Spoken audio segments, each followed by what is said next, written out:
Narito ang unang 5 benepisyo na dulot ng pako sa ating katawan. Una, ang pako ay mayaman sa vitamina A na kung saan nakikinabang sa kalusugan ng ating balat. Ang vitamina A ay gumaganap ng isang mahalagang papel sa pag-aayos at pagpapanatili ng mga selula ng balat na humahantong sa isang mas makinis at malusog na kutis. Ang vitamina A ay tumutulong din sa pagprotekta sa balat mula sa makaminsalang UV ray at mga pollutant sa kapaligiran. Pangalawa, nagpapababa ng cholesterol. Ang pako ay may mga katangian na maaring mag-ambag sa pagpapababa ng LDL na kadalasang tinutukoy bilang masamang cholesterol.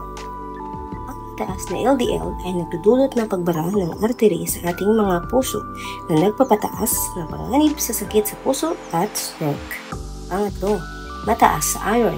Gumaganap ng mahalagang papel si pako sa pagbuo ng hemoglobin, isang protina sa mga pulang selula ng